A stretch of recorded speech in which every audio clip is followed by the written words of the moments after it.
dia a todos. Nós vamos prosseguir com os nossos eventos.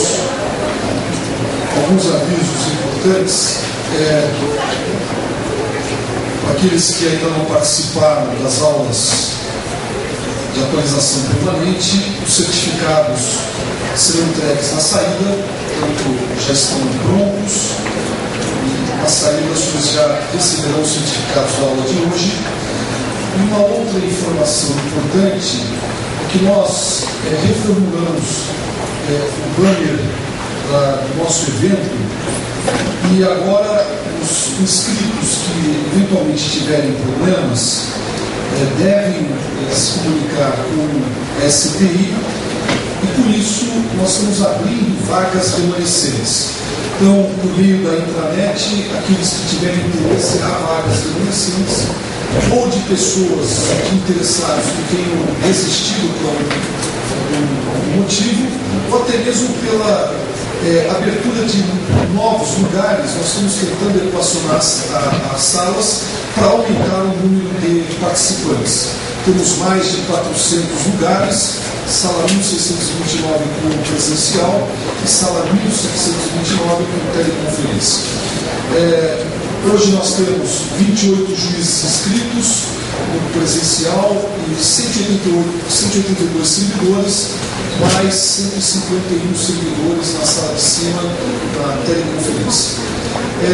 Eu tenho a satisfação, a honra de anunciar aqui no Fórum João Mendes a presença do desembargador José Roberto dos Santos Bedac. O Dr. Bedac, além de desembargador do Tribunal de Justiça, também participou como membro da Comissão de Juristas constituída pelo Senado Federal para a elaboração do projeto de reforma do CPC, é livre docente, doutor e mestre pela Universidade de São Paulo e professor dos cursos de graduação, mestrado e doutorado da USP.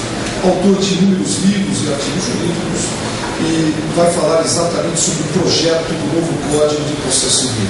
Eu passo a palavra para o professor Bedac, e realmente é uma honra ter aqui no nosso curso de atualização permanente. Muito obrigado.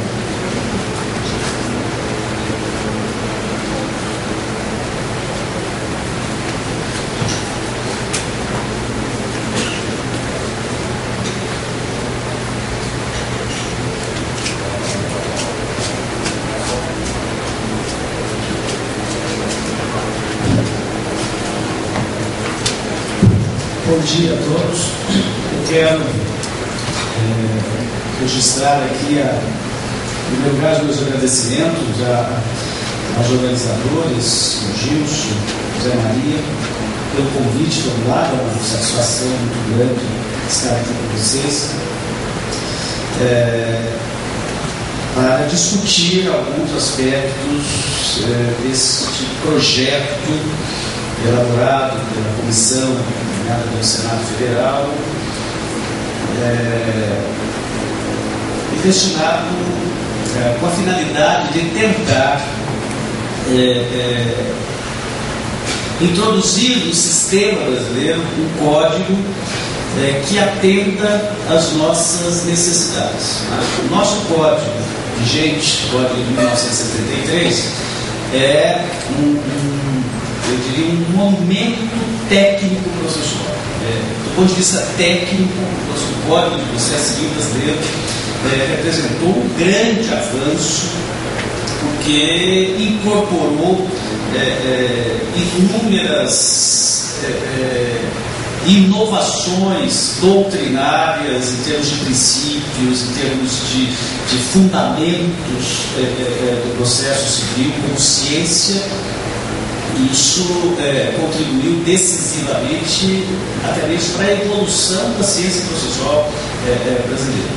Mas o código foi elaborado, entrou em vigor em 1974. De lá para cá, 30 e tantos anos, né? Muita coisa mudou, as relações mudaram, o volume de processos recebidos pelo Poder Judiciário aumentou substancialmente. E talvez o código não esteja mais, não seja mais adequado, plenamente adequado para representar aquilo que nós queremos seja o processo. A ideia de processo deve ser apresentada, no meu modo de ver, da forma mais simples possível. O que é processo? O processo é um método de trabalho. Né? Ou seja, nós temos um problema, este problema significa o não cumprimento de uma regra que rege a relação entre duas ou mais pessoas. Essa regra não é observada, essa regra é descumprida, isso viola direitos de alguém, isso viola interesses de alguém, e aquele que tem o seu interesse violado pretende satisfazê-lo de maneira coercitiva na medida em que não obtém a satisfação espontânea desse possível direito por ele alegado. E essa satisfação coercitiva, todos sabem, não pode ser feita pela própria força daquele que se considera titular do direito. Né? Aquilo que nós chamamos de autotutela é uma atividade vedada pelo sistema, todos sabem por quê, não há necessidade de muitas considerações a respeito disso. O Estado instituir uma atividade com essa função. Tá? Eu vou colocar pessoas para substituir a atividade daqueles que não cumpriram espontaneamente a norma. Quem são essas pessoas? São juízes. Tá? Eles têm uma atividade destinada a agir em lugar daquele que deveria ter agido e não agido. Ou seja, eles têm o poder de agir coercitivamente e tentar, com o exercício da sua atividade jurisdicional, restabelecer a observância das regras que regem a vida das pessoas. Essa é a nossa função. Se o devedor não quer pagar, nós, se procurados formos, vamos tentar, mediante a nossa atividade, fazer com que o devedor pague, né, de maneira coercitiva. Bom, para alcançar esse resultado, nós temos de agir. E como nós agimos? Nós agimos segundo um método de trabalho que o Estado, que o legislador estabeleceu para que possamos chegar a esse resultado. Esse método de trabalho, né, começa dizendo o seguinte: você precisa ser provocado. Você não pode agir de ofício. Provocado, você deve assumir essa postura, você deve mandar chamar aquele contra quem possivelmente você vai emitir uma ordem, um provimento, em suma, vai determinar uma atividade coercitiva dele. E ao ser chamado, você tem que dar a ele a oportunidade de se defender, ou seja, o legislador estabelece como nós devemos agir, né? E nós devemos agir, nós juízes, em conjunto com aqueles cuja esfera jurídica eventualmente possa ser atingida pela nossa atividade. Aquele que nos provoca, que é o autor, e aquele contra quem o autor pretende uma decisão, que é o réu. Então, essas três pessoas, autor, juiz e réu, vão desenvolver uma atividade em conjunto para alcançar esse resultado. E essa atividade é regulada por regras. Né? É o nosso método de trabalho, chamado processo.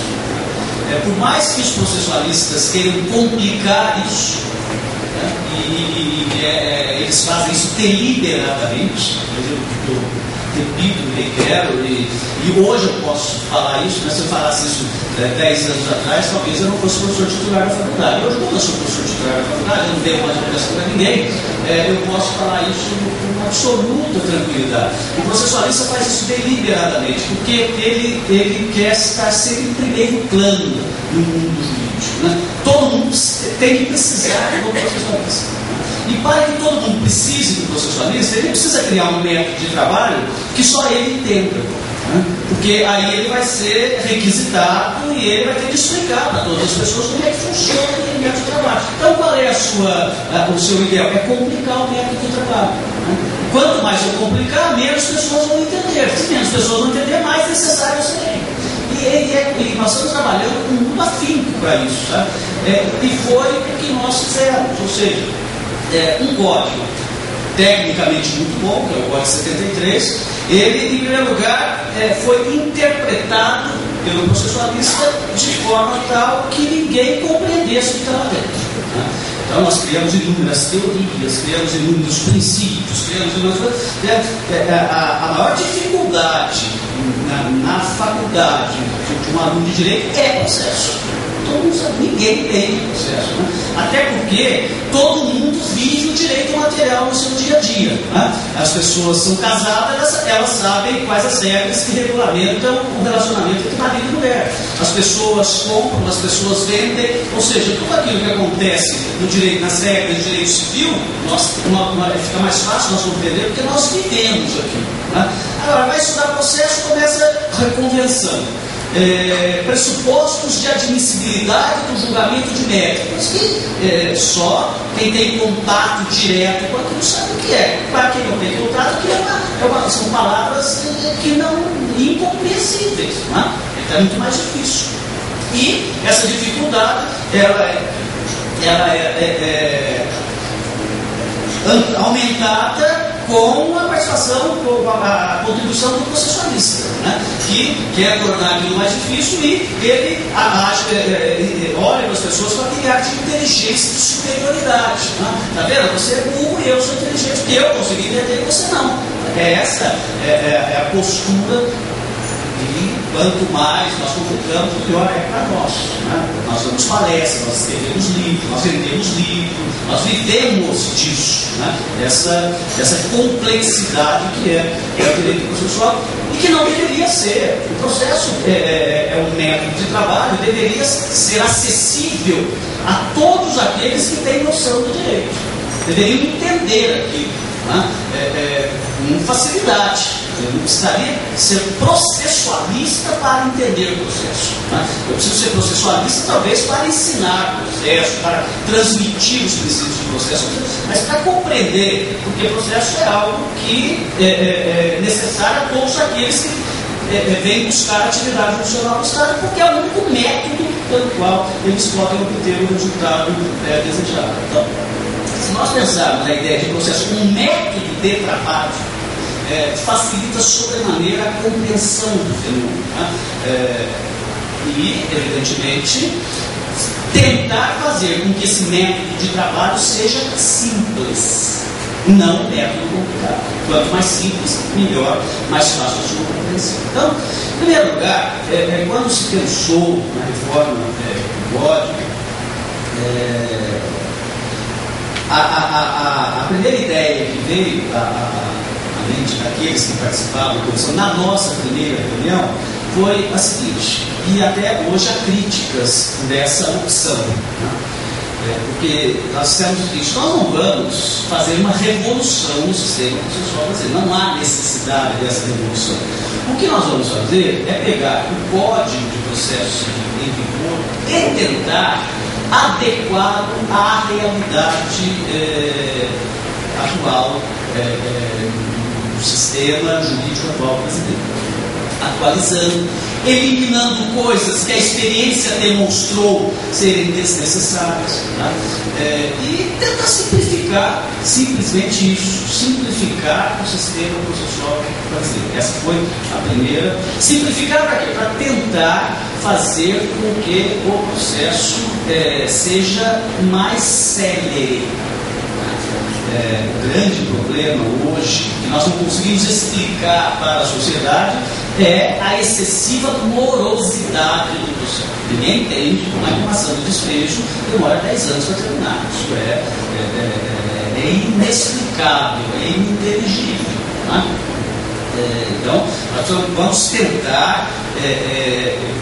Aí a crítica dirigida à comissão, hoje uma delas, são várias, né? Algumas sérias, algumas honestas e outras absolutas, fundadas em absoluta má fé.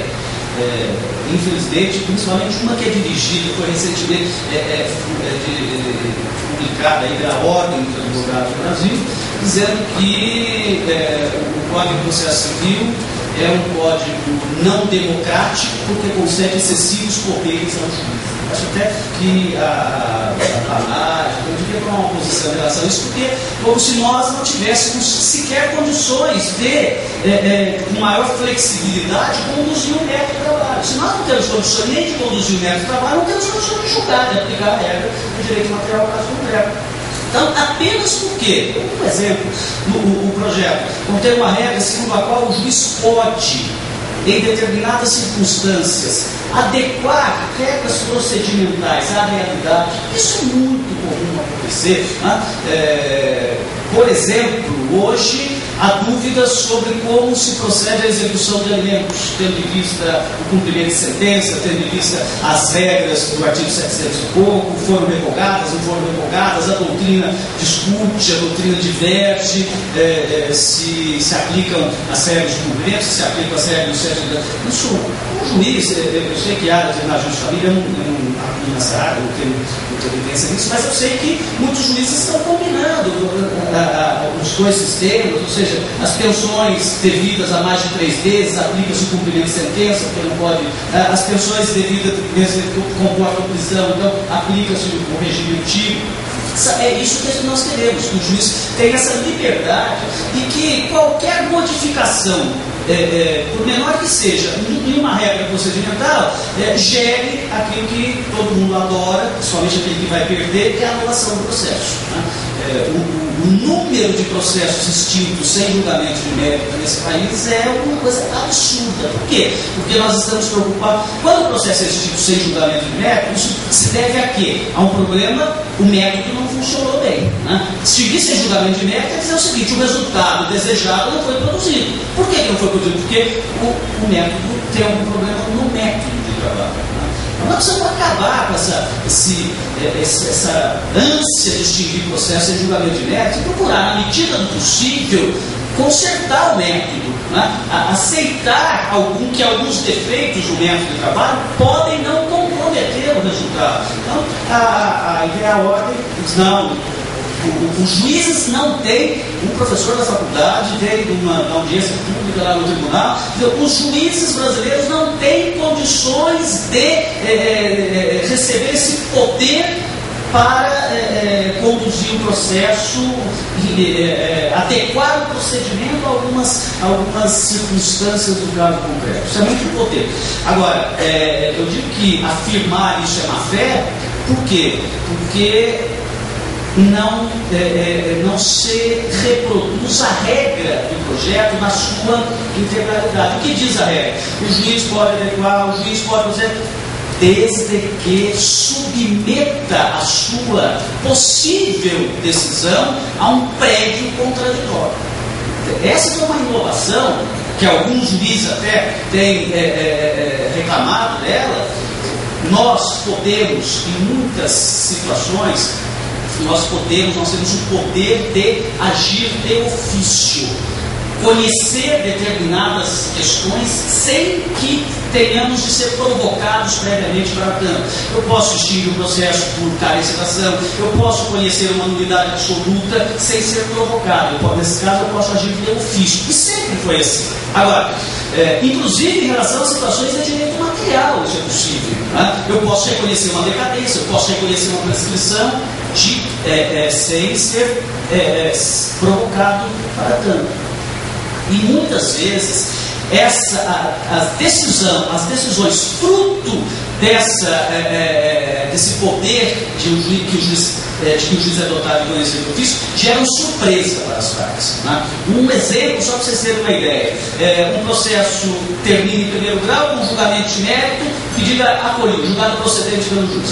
O réu apela, dizendo que já pagou, que não deve, e a discussão gira em torno desse problema. Vai para mim no tribunal, eu posso dizer o seguinte: olha, se pagou, não pagou, não me interessa, porque está prescrito. Aí você julga prescrito aquela pretensão do autor, sem que ele tivesse tido prévia oportunidade de demonstrar para mim que não está prescrito, e eu posso estar enganado com relação à prescrição. Então nós adotamos uma regra que reproduz um princípio hoje consagrado, justo processualista, sabe, no mundo inteiro, segundo o qual o contraditório, para ser um contraditório real, para ser um contraditório que realmente signifique a possibilidade de participação e influência na formação da convicção do juiz, é necessário que esse contraditório seja prévio em relação a todas as questões a serem decididas pelo juiz e inclusive aquelas cognoscíveis de ofício. Antes de julgar, permita que a parte demonstre que esse possível julgamento não será correto por tais e quais razões. Né? Então, isso a ordem não falou. Esse dever imposto ao juiz hoje, que representa o contraditório, nada mais é, no âmbito processual, daquilo que a democracia representa na política. É a possibilidade de participar. Aí o contraditório, você ampliar a ideia de contraditório dessa forma, impondo ao juiz esse dever, representa um avanço substancial na ideia de contraditório. Mas isso esse não é objeto de anúncio. A ordem não se manifestou sobre isso. A ordem só diz o seguinte: o juiz não pode conceder tutela de ofício, tutela de urgência de ofício, porque isso fere a democracia do processo. O juiz não pode adequar as regras, porque o juiz não tem condições de conduzir o processo. Bom, se o juiz não tem condições de conduzir o processo, é melhor nós acabarmos com o poder judiciário e deixar que ele seja, que a atividade funcional seja exercida pelos advogados, pela ordem dos advogados do Brasil, porque talvez eles tenham condições sozinhos de conduzir o processo, julgar e tudo mais. Né? Então, voltando, eu falo essas coisas, não sou um defensor ardoroso desse projeto, não. Tem muitas coisas com as quais eu não concordo, que eu registrei a minha discordância, está gravado, mas, portanto, as críticas feitas pontualmente e destinadas a eliminar os inúmeros efeitos que o projeto tem, elas devem ser bem recebidas e acatadas. Agora, fazer críticas genéricas, sem fundamento, ou melhor, com fundamentos escusos, que nós sabemos qual é a verdadeira razão dessa crítica, né?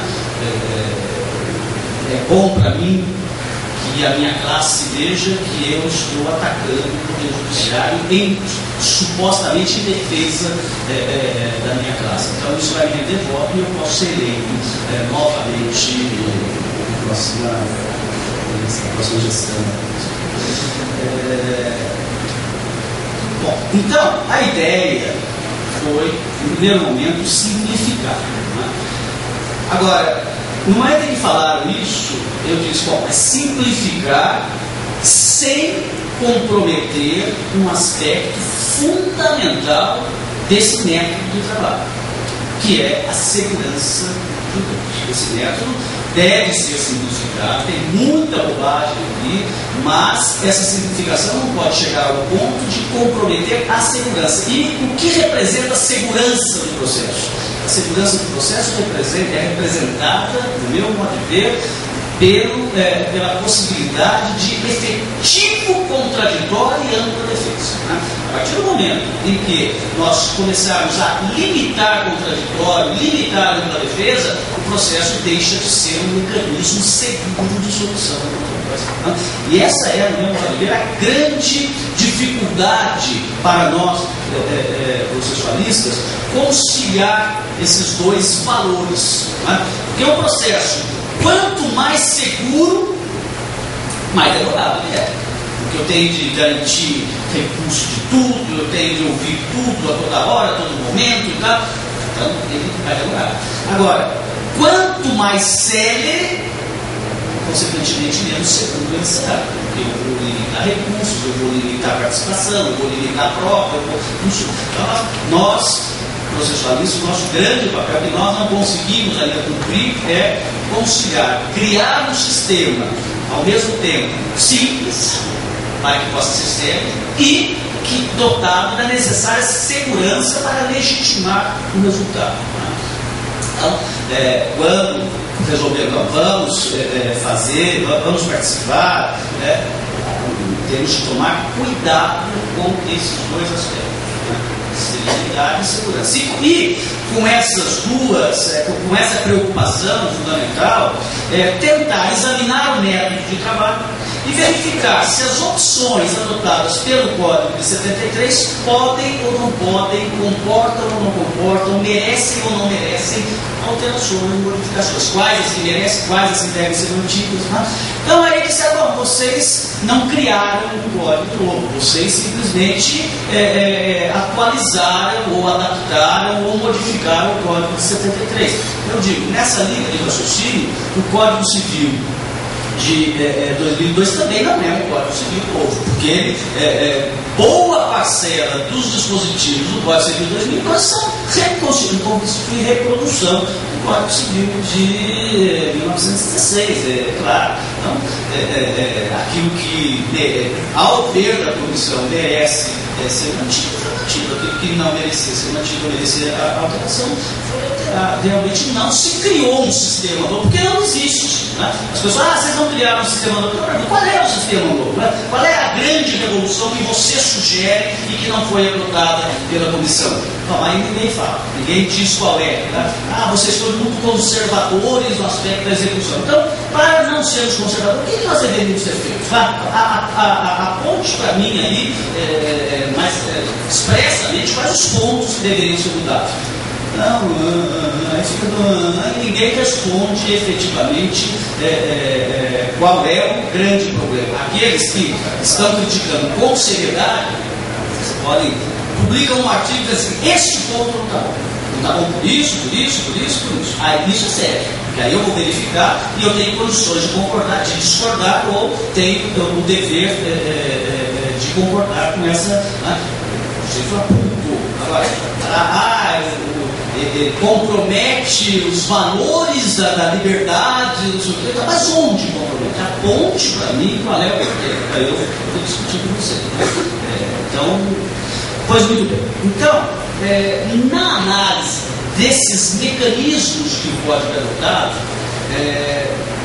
eu fiz uma seleção aqui daquilo que pareceu à comissão passível de alterações e modificações, e vou tentar, de uma forma bem sucinta, mostrar a vocês o que se tentou fazer para modificar determinadas técnicas do nosso método de trabalho, destinada essa modificação a simplificar essas técnicas, para torná-las talvez torná-las mais compreensíveis. Bom, em primeiro lugar, é uma premissa: simplificação com segurança. É isso que nós, eu pelo menos, não abri mão disso. Né? E lutei muito para evitar que essa ânsia pela celeridade pudesse comprometer a segurança do mecanismo. Né? E para tanto, se vocês, eu não sei se todos têm o projeto em mãos aí, ou tiveram acesso ao projeto, o primeiro aspecto, ressaltar a importância do contraditório do processo. Se vocês forem ao artigo, por exemplo, 9º do projeto, aí está dito o seguinte: não se proferirá sentença ou decisão contra uma das partes sem que esta seja previamente ouvida, salvo se tratar de medida de urgência ou concedida a fim de evitar o perecimento do crime. Então, claro, as medidas de urgência muitas vezes devem ser concedidas liminarmente, sem que a parte contrária seja ouvida, até porque, às vezes, se a parte contrária for ouvida, ela acaba inviabilizando o efeito prático da medida pretendida. Né? Eu me lembro que tem um professor advogado que disse que estava buscando o patrimônio do devedor para poder melhorar e encontrar. Aí ele descobriu que o devedor tinha um dinheiro depositado em tal banco. Então ele pediu ao juiz que de plano expedisse uma ordem de bloqueio daquele patrimônio. O juiz falou: primeiro eu vou ouvir o réu para saber se está tudo bom. Vou ouvir o réu no dia seguinte, evidentemente que o dinheiro não estava mais na conta. Então, certas decisões devem ser tomadas sem a participação da parte contrária, ou permitir que essa participação seja exista, mas posteriormente ao efeito prático pretendido. Mas a regra não é essa. A regra é que toda decisão, principalmente sentença, não seja proferida, decisão ou sentença, sem que as partes sejam previamente ouvidas. E nessa mesma linha, ou seja, de conferir importância maior ao contraditório, se vocês forem ao artigo 110, parágrafo único, aí está dito também: as partes deverão ser previamente ouvidas a respeito das matérias de que deve o juiz ou o tribunal conhecer de ofício. Depois nós vamos ao artigo 475, parágrafo único. Lá está dito o seguinte: espero que esteja.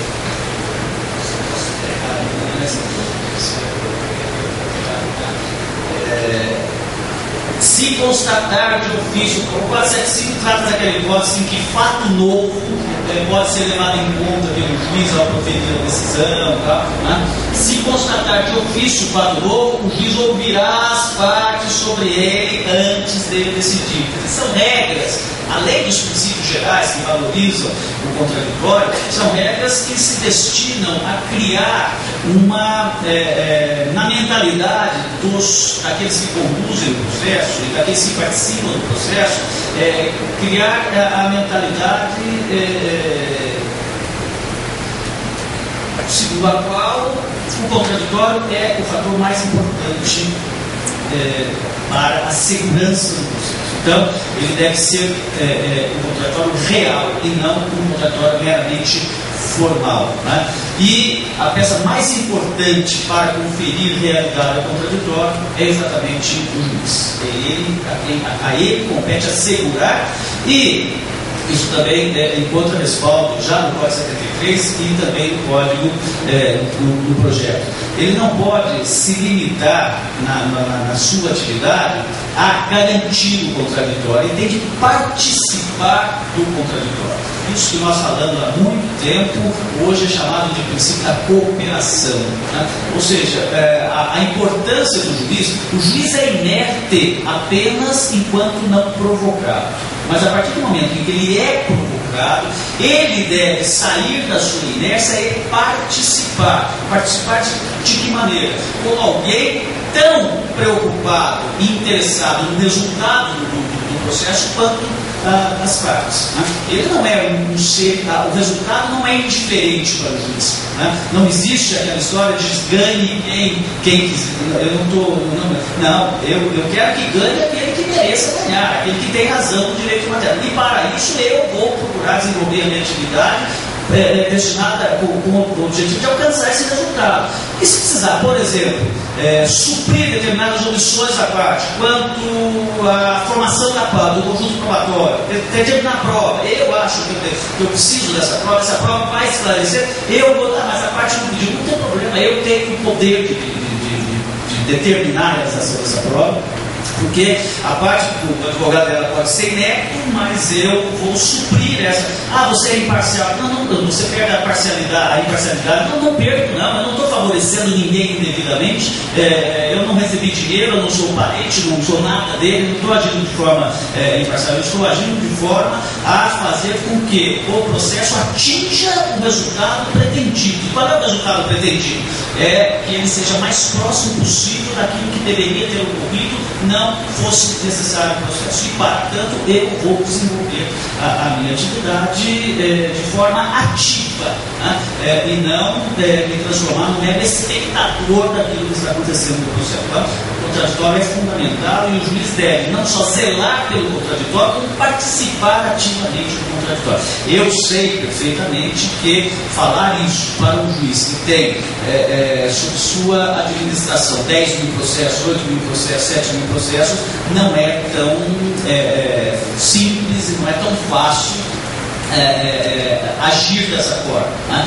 Mas na medida do possível, é claro, respeitadas as nossas limitações, respeitadas as circunstâncias adversas em que exercemos a nossa atividade, na medida do possível, isso deve ser procurado. Uma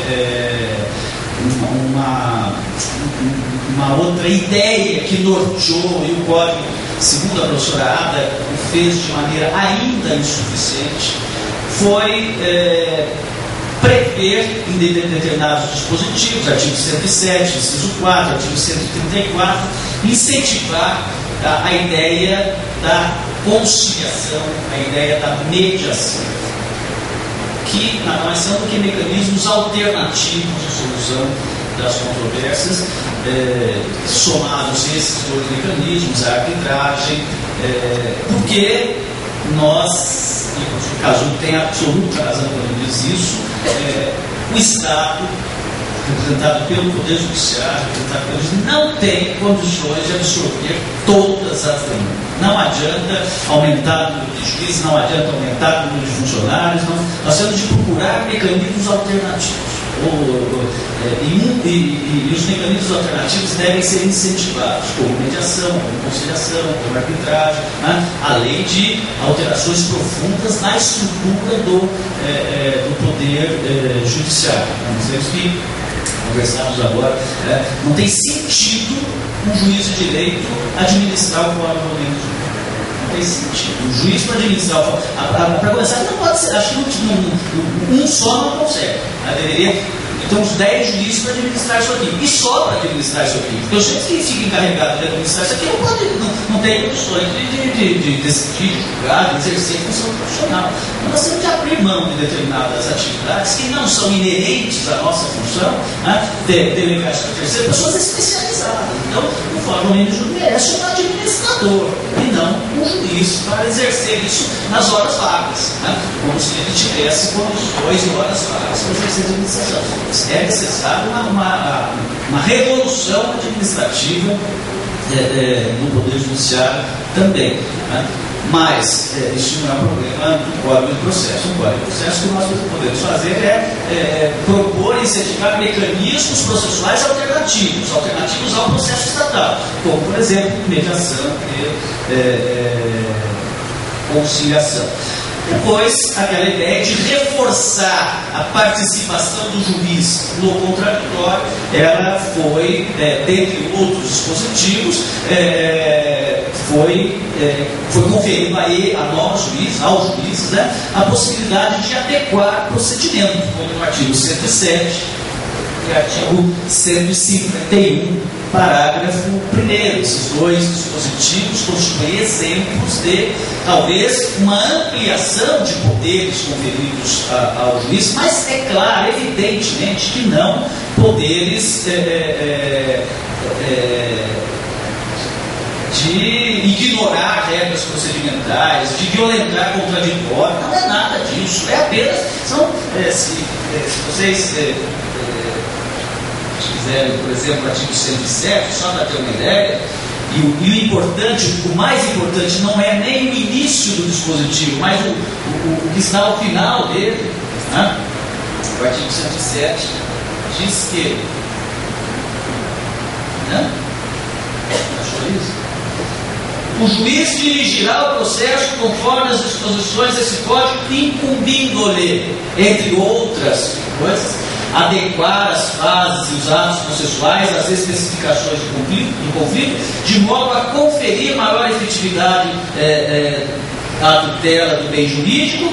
E olha o final, esse final que eles não colocam nas críticas, respeitando sempre o contraditório e a ampla defesa. Então, se o juiz adota uma decisão que viola o contraditório, que viola alguma regra procedimental e a parte não foi ouvida previamente, essa decisão violou o contraditório, essa decisão é nula. E se mesmo prévio contraditório, ele tomar determinada decisão, e essa decisão, segundo uma das partes, violar determinado interesse fundamental, a segurança do processo, ela tem um mecanismo que não foi eliminado, pelo contrário, que é recurso.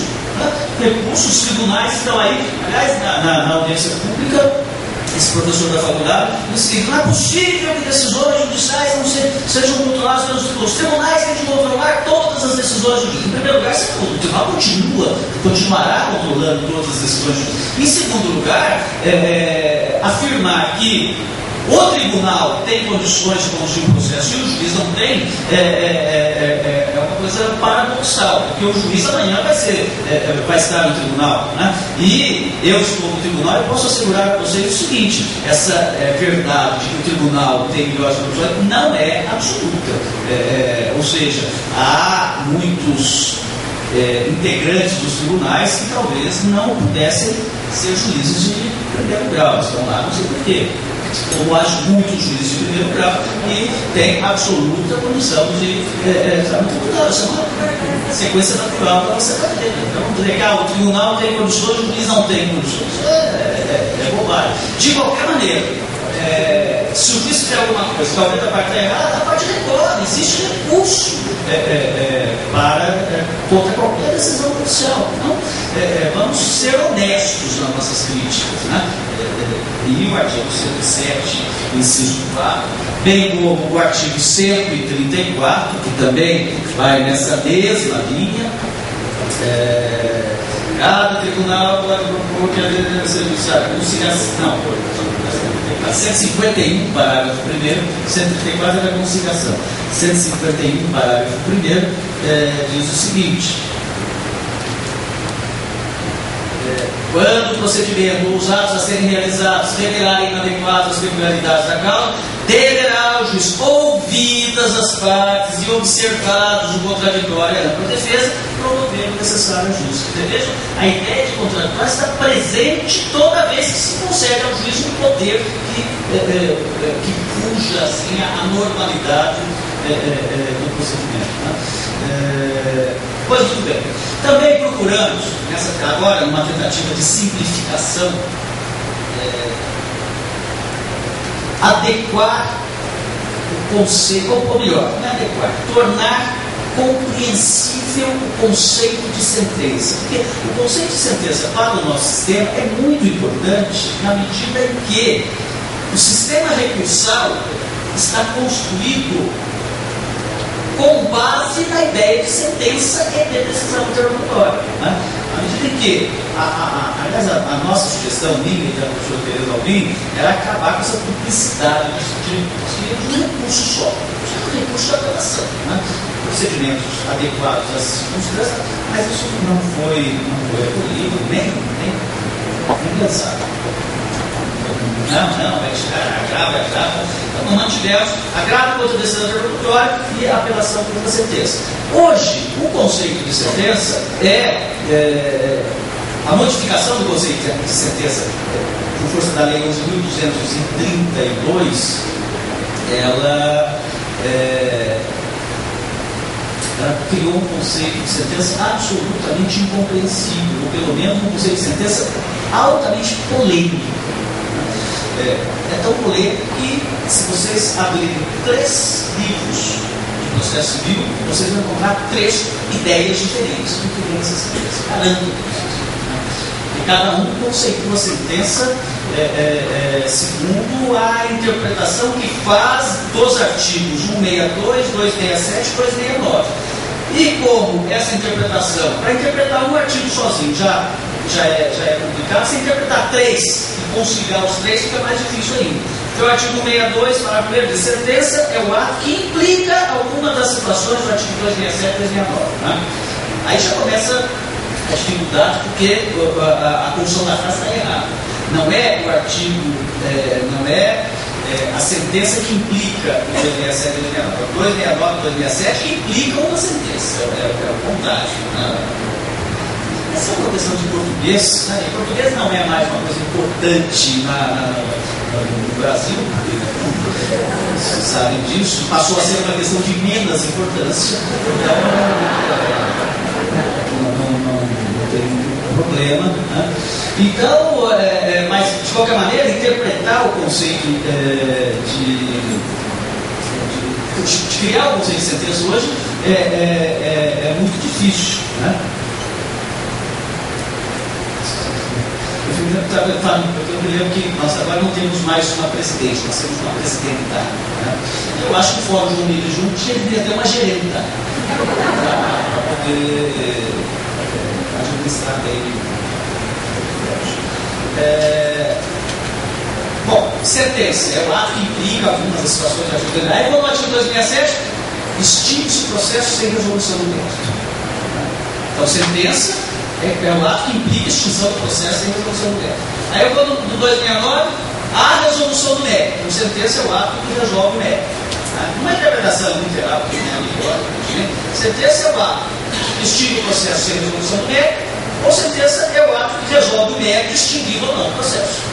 É o que eu saio desses dois dispositivos. É muito simples chegar a essa conclusão, é muito fácil interpretar. Aí quem usa, você não mudou nada, a sentença continua sendo o ato que extingue o processo. Ou não, mudou sim. Então nós temos sentença, por exemplo, no ato que exclui desconsorte do processo, é sentença. Ato que julga parcialmente o pedido, agora tem a sentença parcial, então é sentença. Bom, aí contra essa sentença parcial, contra essa sentença, cabe o quê? Bom, cabe a apelação. Mas aí a apelação tem efeito suspensivo, vai paralisar o processo, os autos vão para o tribunal. Não, tem apelação por instrumento. Não tem apelação por instrumento, não está no código de apelação. Não, tem que criar apelação por instrumento. Então não é melhor falar que é um agravo de instrumento? Não, mas é o agravo de instrumento, não é cabível contra a sentença, agravo de instrumento é só para o legislator. Isso é uma sentença, não cabe agravo. Aí o processualista, é isso, o processualista, todas essas coisas. É isso que eles passam, então não é brincadeira. Eu fico nesse meio e eu vou contar umas coisas que a gente ouve lá do processualista esclarecer. Aí um cria o conceito de sentença, outro cria e tal, extingue o processo de julgamento de mérito, não extingue o processo de julgamento de mérito, e eu ainda não dei o meu conceito de sentença, que modéstia à parte é o melhor de todos. Para mim, sentença é até poético, eu fui no Caetano, me inspirei nele. Sentença é o ato que extingue o processo, ou não, depende. Às vezes extingue, às vezes não extingue, então pode ser só por isso eu consigo. Bom, então vamos simplificar. Aqui o curioso de tudo, né? O juiz vai contar tudo que eu estou falando aqui, os amigos deles são processualistas, aí que vão me colocar para fora da associação, do instituto. O curioso é a origem desse conceito de sentença. Né? Porque o conceito de sentença, meio criticado no código, na redação original, sentença é o ato que extingue o processo com ou sem julgamento de mérito. Não era perfeito, mas há 30 anos nós estávamos convivendo com esse conceito de sentença e já havíamos eliminado as suas imperfeições, as confusões que pudessem trazer.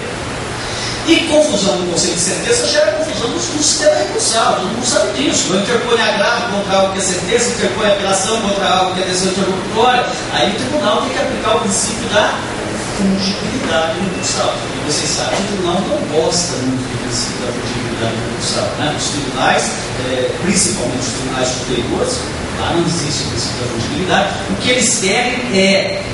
Para que existe o tribunal? Para ver se a decisão do juiz está certa ou está errada. Né? Mas nós, hoje, no tribunal, agimos com o seguinte intuito: eu não quero conhecer o recurso. Eu vou arrumar um jeito para não julgar o recurso. Né? Então, eu vou procurar mecanismos que representem falta de um requisito de admissibilidade no julgamento do recurso. E o melhor deles nessa confusão conceitual de sentença é a inadequação. Você agravou e deveria ter apelado. Então, não conheço o recurso. Você apelou quando deveria ter agravado. Não conheço o seu recurso. E quando aplica a fungibilidade, com muita dor no coração, ele diz o seguinte: ótimo, você realmente agravou, apelou quando deveria ter agravado. tudo bem, mas o Gilson acha que aí é apelação, a professora Tereza também acha que aí é apelação, então justifica-se o seu erro, né? Eu, se fosse advogado, era erro, não, senhor, opção, né? Eu optei por uma corrente, eu não errei nada. Aliás, se Vossa Excelência acha que é agravo e eu acho que é apelação, eu digo a Vossa Excelência, se alguém errou, foi Vossa Excelência, não eu, porque eu optei pela melhor corrente, né? Claro, eu não falaria para o senhor desembargador jamais, eu pensaria isso. Eu poderia falar. Aí o desembargador vira para mim e diz o seguinte: tudo bem, o seu é justificável, a sua opção, né? Só que o senhor apelou em 15 dias e o agravo no prazo é de 10 dias. Não, mas eu não agravei, eu apelei. Sim, mas eu acho que o senhor devia ter apelado em 10 dias, mas o prazo da apelação não é 10 dias, o prazo da apelação é 15 dias. Sim, mas eu acho que é agravo. E como eu acho que é agravo, o prazo do agravo é 10 dias. Mas eu acho que é apelação, eu apelei 15 dias, segundo a melhor coisa. Não, eu não vou aplicar a fungibilidade, porque o senhor apelou no prazo da apelação e o senhor deveria ter apelado no prazo do agravo. Então, a fungibilidade no Brasil é assim: eu aplico se você apelar, recorrer no prazo do recurso que eu acho certo. Aí eu apelo.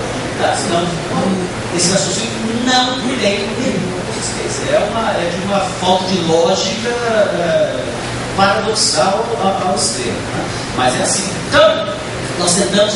Bom, eu estava dizendo o seguinte: por que foi adotado esse novo conceito de sentença a partir do 62 hoje, pela Lei 11.232? Foi a Lei 11.232 que criou esse monstro. Né?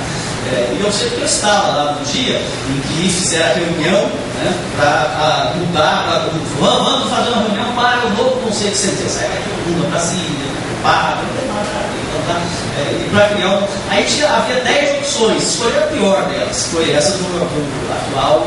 Mas por quê? Porque pela Lei 11.232 acabou o processo de execução. Vocês sabem disso. Né? Hoje não tem mais nem processo de conhecimento, nem processo de execução. Tem processo sincrético. Mas lógico, processo sincrético de Monte Miranda, do Jovem Batista Silva, eu vou explicar para vocês o que é um processo sincrético. Né? É um processo do que a cognição e a execução se reúnem no mesmo processo. E por que nós vamos criar o processo sincrético? Porque é mais rápido. O processo sincrético é mais rápido do que. Por que é mais rápido? Porque é um processo só. Antes havia 2 processos. Processo de conhecimento, sentença condenatória, iniciado o processo de execução. Agora não, agora é um processo só. Sentença condenatória, fase do cumprimento de sentença. Né? Isso trouxe maior rapidez para a execução. Né? E nós vendemos essa ideia e faça lá, processualista, que não mudou absolutamente nada, que mudou o nome. O nome do negócio. Porque aquilo que se chamava processo de execução passou a chamar fase do cumprimento de sentença. Porque o que se fazia antes do processo de execução é exatamente o que se faz hoje na fase do cumprimento de sentença. Né? Nós, os processualistas, ainda não entendemos que processo é algo abstrato. Processo é uma criação da ideia. Né? Então, o que é realidade é isso aqui. Aqui é a sentença condenatória, aqui é a execução. Isso é a realidade. Agora, se eu chamar isso aqui de processo, de conhecimento, de processo de execução, ou de fase cognitiva e fase executiva, não muda absolutamente nada. O que eu tenho que fazer aqui, é exatamente a mesma coisa, independente de como. Mas como nós mudamos isso, né, o processo não extingue mais, a sentença não extingue mais o processo. Né, porque ela extingue a fase cognitiva e não o processo de conhecimento. Então nós vamos mudar, tiveram que mudar o conceito de processo lá do artigo 62. O que nós tentamos fazer? Vamos eliminar essa discussão, vamos tentar eliminar essa discussão. Já que criou-se a fase do cumprimento de sentença, criou-se o processo sincrético e não vamos conseguir colocar na cabeça do processualista que isso foi uma grande bobagem, continua sendo uma grande bobagem em termos de efetividade, norma dele e tal. Eu sou contra a ideia do processo sincrético. Eu sou contra dizer que o processo sincrético é diferente do processo tradicional em termos de maior celeridade. Não é. Isso é bobagem. Mas já que não querem abandonar essa ideia, vamos mudar o conceito de sentença. mais fácil. Né? Vamos dizer o seguinte: sentença é o ato que põe fim à fase cognitiva. Bom,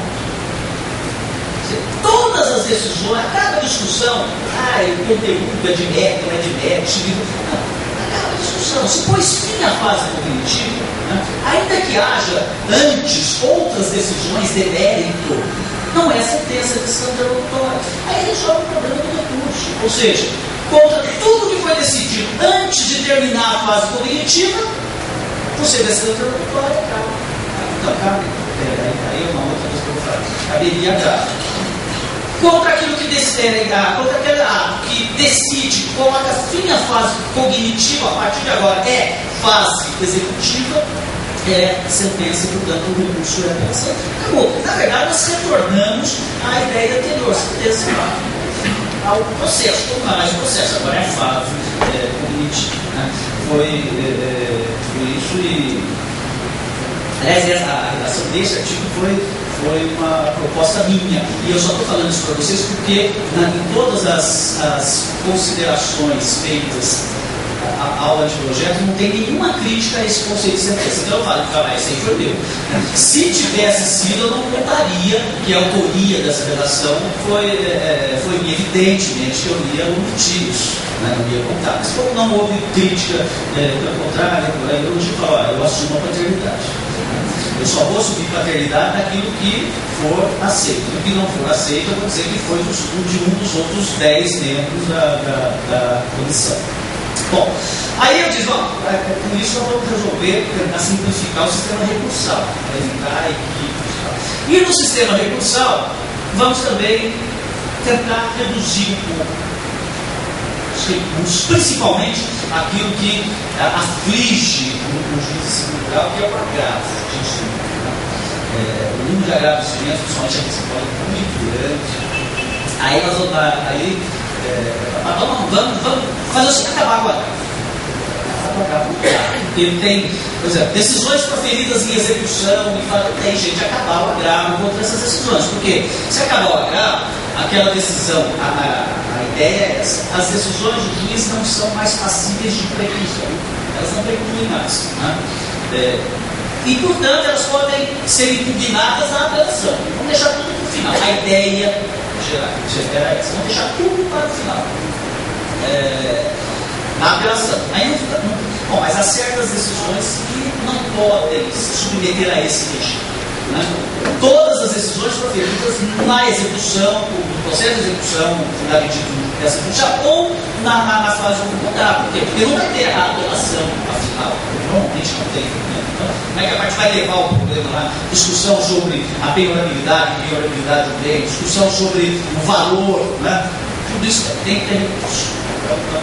As decisões proferidas em caráter de urgência, as liminares, tutela antecipada, cautelar, também não dá, porque risco de dano grave, difícil de reparação, essas têm que ser recorridas. E outras, não. Então vamos fazer o seguinte: não cabe recurso contra a decisão interlocutória, salvo nas hipóteses tipificadas. Então criou-se um sistema segundo o qual o agravo só é cabível nas hipóteses em que o legislador expressamente mencionar a admissibilidade naquele caso. Né?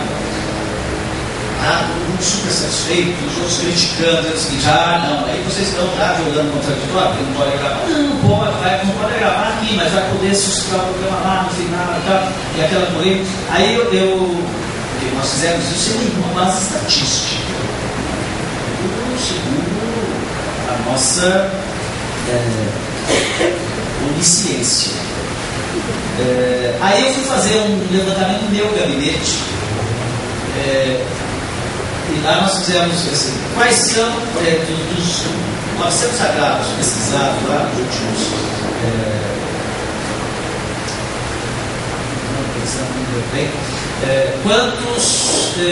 quais são as decisões, quais são os tipos de decisões. Aí nós temos o seguinte: 27% dos agravos foram interpostos contra decisões proferidas de natureza de urgência. Alterar, tutela antecipada, liminar. 20% cabe recurso. as decisões continuam cabendo. 20% proferidas em discussão sobre assistência judicial. Incidente, indignação, deferimento, indeferimento, porque hoje todo mundo pede assistência judicial, né? Não tem dinheiro para pedir o que o deferimento de assistência judicial de um juiz. Não tinha dinheiro para pagar, não sei por quê, estava tendo assistência judicial. Não tem nada aqui em São Paulo, o governador do estado já pediu assistência judiciária, ele não tinha dinheiro para pagar o processo, que era um processo de improbidade administrativa. Então, se ele pôs o dinheiro, julgou, ele foi acusado daquele processo. Não pode aparecer o dinheiro, então, evidentemente, que ele não tem dinheiro para pagar. Então, 20%. Depois, 11% dos agravos contra a decisão proferida em fase de cumprimento de sentença. 21% dos agravos proferidos em execução. Eu fiz a soma para 85%, quase 90% de decisões que continuam comportando agravo. Todas essas que eu dei. Então, na verdade, na melhor das hipóteses, todo esse movimento vai redundar em uma redução de, no máximo, na minha opinião, 20% dos agravos. Já é alguma coisa, mas não é tudo aquele negócio que nós fizemos, né? Como também extinguimos os embargos infringentes. Né? Eu fui contra esses embargos infringentes. Eu acho que os embargos infringentes nós devíamos mudar os embargos infringentes em termos de procedimento. Havendo divergência, de ofício, na próxima sessão, 2 outros julgadores são chamados para julgar aquela tese em relação à qual não houve unanimidade. Mas resolveram extinguir os embargos infringentes. Aí fizeram um levantamento lá, né? O número de embargos infringentes corresponde a menos de 1% do volume total. Isso não vai representar a grande repercussão também no sistema recursal. Né? Então, mas de qualquer forma, acho que alguma coisa nós vamos conseguir com essa modificação.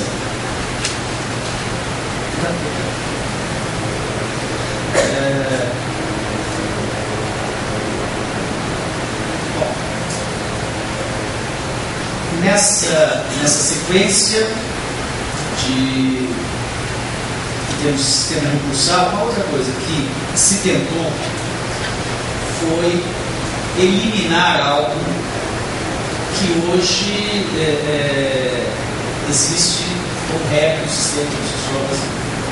O que? Presume-se que a sentença esteja errada. Essa é a presunção do sistema. Por quê? Porque a sentença não produz efeito, salvo situações excepcionais, ela não produz efeito. Né? Só se não houver apelação. Se não houver apelação, ela produz efeito 15 dias após proferir ou publicar. Se houver apelação, ela não produz efeitos e mais, ela deixa de existir. Por quê? Porque o acórdão, ainda que confirme e reproduza a sentença, substitui. A substitui. Então, o que vai valer uma corda, o que vai produzir efeito é uma corda, a sentença. Quer dizer, a sentença hoje vale muito pouco, em termos de eficácia prática e efetividade. Né? Então, uma das linhas foi a seguinte: vamos retirar o efeito suspensivo da apelação como regra. A sentença vai produzir efeitos imediatamente. Então, essa foi a primeira ideia da questão.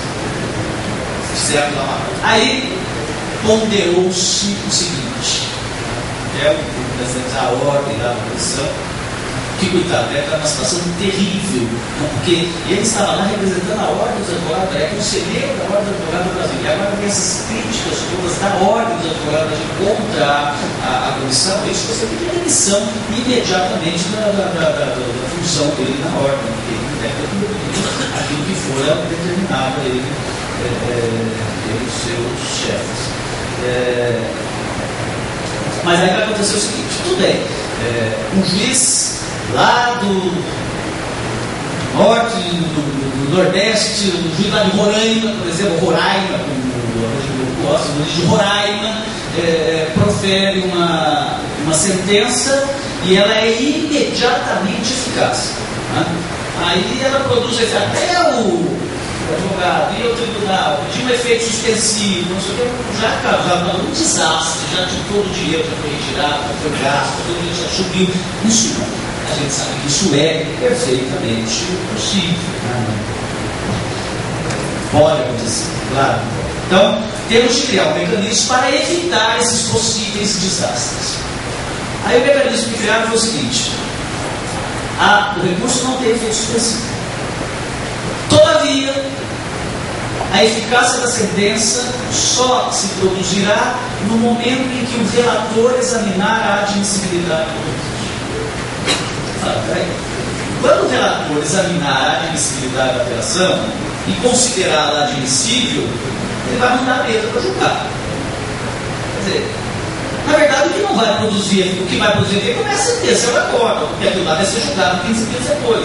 Não sei se está dando para entender. A sentença vai ter um período, ela produzir efeito de 15 dias. Né? Se o relator, ao examinar a admissibilidade, negar o efeito suspensivo. Enquanto isso, ela não produziu efeito. Né? Então, se nós pegarmos a nossa realidade aqui em São Paulo, a apelação é interposta, é processada e é remetida para onde? Para o Ipiranga, não é no tribunal, é para o Ipiranga. Né? E lá no Ipiranga a apelação fica repousando, né, durante um bom tempo. Né? Quando eu penso no Ipiranga, e cada vez que eu leio no código a expressão, o processo corre, não sei onde, eu falo, mas o processo de Ipiranga não está correndo, ele está parado. Né? E alguns casos até há mais de 3 anos. Né? Então essa história de processo corre é uma coisa hilária. Né? O processo não corre, o processo vai devagarzinho, o indicador desce durante bastante tempo, né? Liberta lá no Ipiranga. Você vai ficar lá 2 anos, 3 anos, e a sentença está produzindo efeito? Não está produzindo efeito. Então, bom, então vamos voltar. Não pode voltar, porque aí tem os problemas que podem surgir. Então, imaginamos a seguinte solução. Também não podemos permitir que, proferida a sentença, o advogado já vá correr no tribunal pedir efeito suspensivo. Porque aí vai ser uma avalanche de efeito suspensivo, o tribunal não vai suportar. Então a ideia foi a seguinte: interposta a apelação, ela o juiz em primeiro lugar não examina mais a admissibilidade da apelação. Né? Ela é interposta contra razões do só. 5 dias depois da distribuição, ela começa a produzir efeito, a sentença. O que vai acontecer é o seguinte: o relator vai ter de examinar o pedido de efeito suspensivo e a admissibilidade da apelação em 5 dias. Porque se ele não examinar em 5 dias, a sentença começará imediatamente a produzir os seus efeitos, e aí ele vai começar a receber o quê? Pedido de efeito suspensivo para ser examinado imediatamente. Então a ideia foi essa: tentar fazer com que o relator examine pelo menos a admissibilidade, obrigá-lo a pelo menos a admissibilidade e o pedido de efeito suspensivo ao recurso de apelação, que é claro, a parte vai formular, né? A apelação não tem efeito suspensivo, mas a parte pode pedir o efeito suspensivo. E evidentemente ela vai pedir. Não conheço nenhum agravo no instrumento em que a parte diga: olha, eu estou aqui agravando, mas não tem pressa. Não. Todo agravo de instrumento vem com pedido de efeito suspensivo. Né? É uma natural companhia do agravo do instrumento com o pedido de efeito. Até claro, eu estou aqui mesmo. Eu posso pedir um efeito suspensivo. Né? Não dá, mas pedir. Então, essa é uma tentativa de valorizar a sentença. Né? Aquela produza efeitos, pelo menos, até ser examinado,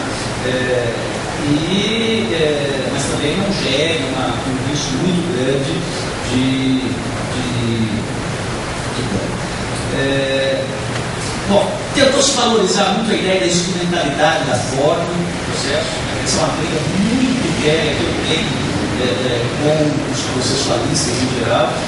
Acabar com essa história de anular processo, de extinguir processo sem julgamento de mérito. Né? Então, há vários dispositivos no código, como, por exemplo, o 240, o 339, todos eles dizendo o seguinte: olha, meu filho, se puder julgar o mérito, julgue o mérito.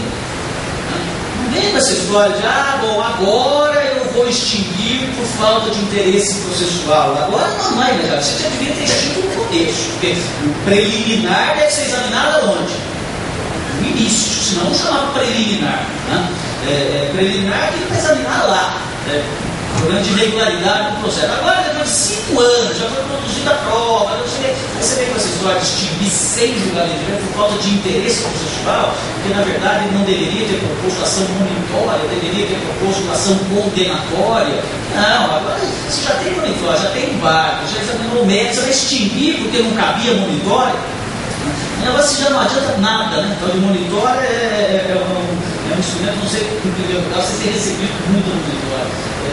O tribunal não chega nessa indústria, são pouquíssimos, porque ninguém usa monitório mais.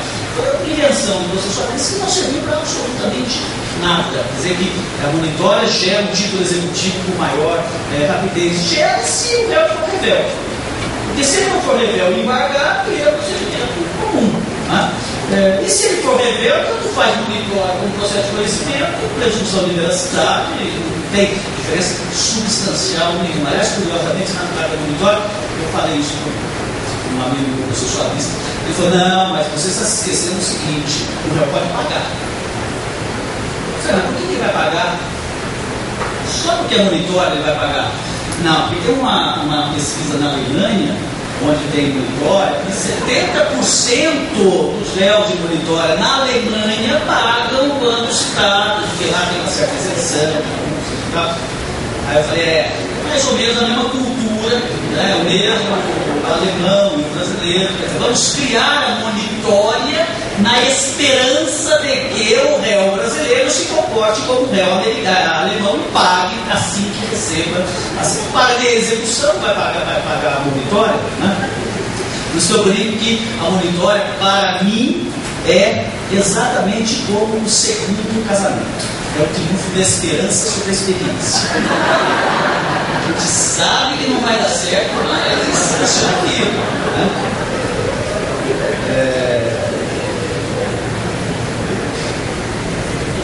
Bom, mais duas coisinhas aqui. Só para vocês terem uma ideia de algumas coisas. Desde 94, nós estamos em 2010, 94, 16 anos, que nós estamos discutindo, nós, os processualistas, eu digo nós estamos discutindo, porque ainda ontem estava lendo um texto do direito falando, mas eu insisto, a diferença entre tutela cautelar e tutela antecipada. Mas 16 anos nós estamos brigando, 15 anos, nós estamos tentando estabelecer a diferença entre tutela cautelar. O nosso fosfato já não é muito. Né? E nós estamos queimando com bobagens, com discussões absolutamente, isso foi claro por experiência, absolutamente irrelevante. Essa distinção de tutela cautelar e tutela antecipada. Né? Tão irrelevante que o legislador chegou no momento e falou o seguinte, olha, vamos acabar com isso, vamos adotar a fungibilidade, porque elas são tão, se não são, isso não é a mesma coisa, elas são muito parecidas. Então, quando faz isso pela outra, tá? Isso é a prova, a discussão é enorme. Mas fazendo questão, tem juiz que embarca nessa história. Né? Juiz, eu tive um aluno que na época fez exame de ordem em São Paulo e caiu o seguinte problema, minha mulher, o sujeito quer se separar da mulher, mas quer sair de casa, que claro, se quer separar da minha mulher, quer ficar convivendo com ela. 10 anos de processo, eu convivendo com a minha mulher, eu já desisto do processo, mas já estou mais dentro dele, vou sair agora. Mas também não posso sair, porque senão eu abandono e tal. Faça a peça, elabore a peça aí para esse sujeito. Aí o meu aluno fez o seguinte, pedido de separação judicial com tutela antecipada consistente na suspensão do dever de cooperação. Fiquei tão emocionado quando ele mostrou a peça, tecnicamente é super bom, né? Suspensão do dever de cooperação. Isso foi reprovado, porque a banca da OAB queria que ele fizesse uma cautelar de separação de corpos. Por quê? Porque separação de corpos não é tutela antecipada, é cautelar.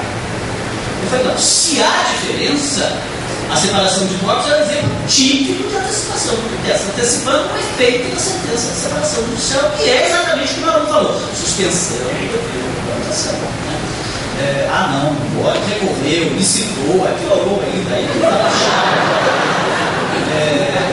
foi reprovado, tem que fazer um outro exame, está vendo? Aí uma juíza, não, de São Paulo, minha amiga, falou que essa modificação aí, dessa tutela, para mim foi ótima.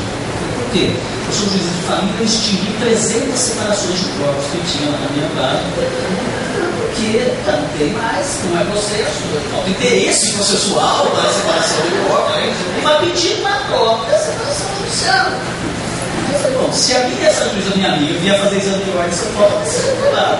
Se os advogados que reprovaram, não foram advogar lá no estado delas, as licenças eram indefinidas, né? Porque vai pedir separação, e nós ficamos, se teve juíza, até aqui em São Paulo, o jeito foi ação de nulidade de título com pedido de antecipação de tutela consistente na sustação do processo. Tecnicamente, perfeito. O juiz fala, não posso. Não posso dar porque tutela antecipada de sustação de processo depende de prova inequívoca de verossimilhança, segundo o artigo 273 do Código. E o senhor não trouxe prova inequívoca de verossimilhança. Tem uma alegação sua plausível que o cheque é fundado, o cheque é falsificado e tal, mas não tem prova consistente nenhuma disso. Eu só pensando, mas não é prova inequívoca de verossimilhança. Expressão que é contraditória, uma antinomia, prova inequívoca. O que é? Em português, uma vez perguntou para mim, professor português, qual é o significado de inequívoco no Brasil? Eu falei, é o mesmo de Portugal, ou seja, extremo de dúvidas. Ele falou, então, algo inequívoco não pode ser verossímil. Tá certo? Inequívoco é aquilo que é certeza, não verossimilhança. Eu falei, mas no Brasil não é bem assim. No Brasil a gente. A prova inequívoca de verossimilhança essa expressão foi colocada no dispositivo para poder passar no Congresso Nacional. Porque havia temor de que lá eles vai dar esse poder, vai dar poder para o juiz em todo o processo, está sendo não pode dar poder. Então fizeram prova inequívoca de verossimilhança. Por quê? Porque os destinatários desse projeto de lei não sabem muito bem o que é inequívoco. Também não sabem muito bem o que é verossímil. Se reunir inequívoco e verossímil, não vão saber exatamente o que significa mesmo. Vai não ficar envergonhado, vão aprovar. Foi o que aconteceu. Então foi aprovada a expressão paradoxal, prova inequívoca de verossimilhança. E o juiz disse, só não tem prova inequívoca, então vou indeferir o seu pedido de tutela antecipada. Isso não é brincadeira. O advogado voltou meia hora depois com uma cautelar de sustação do processo. Aí o juiz fala, agora sim. Agora é cautelar, não é tutela antecipada. E cautelar não precisa prova inequívoca. Cautelar basta ter fumos razoável e tal. Né? Aí a professora Tereza Alvim falou, então vamos estabelecer a diferença entre cautelar e tutela antecipada. Para cautelar, basta fuminho. Para tutela antecipada, tem que ter o fumão. Então a diferença entre o fuminho e o fumão.